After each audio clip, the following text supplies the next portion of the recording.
আলাইকুম। আপনাদেরকে ক্লাস 4-এর দশমিকের অঙ্কগুলো আমরা অতি সহজেই বুঝিয়ে দিব। আশা করি আপনারা সহজ পদ্ধতিতে বোঝালে ইনশাল্লাহ বুঝতে পারবেন। এখন যদি দুইটি সংখ্যার তুলনার সময় আমাদের প্রত্যেকটি সংখ্যার দশমিককে বাদ দিতে হবে, যেমন 2.4 রয়েছে, আমাদের 2.4 লিখতে হবে, এবং 1.8 রয়েছে, এখন আমাদের 1.8 লিখতে হবে। আমরা জানি 24 এবং 18-র মধ্যে তুলনা করলে আমরা পাই বৃহত্তর, তাই এটার উত্তর হবে বৃহত্তর।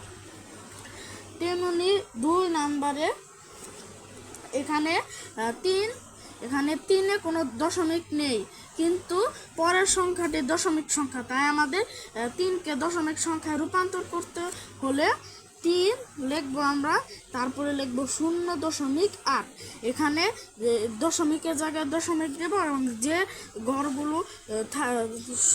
ঘরগুলো খালি থাকবে সেখানে 0 দিব, তারপরে এখানকার দশমিক বাদ দিয়ে দিব। তারপরে আমরা 30 এবং 8-এর মধ্যে পার্থক্য করলে পাই বৃহত্তর, তাই আমরা এখানে উত্তরে লিখব বৃহত্তর।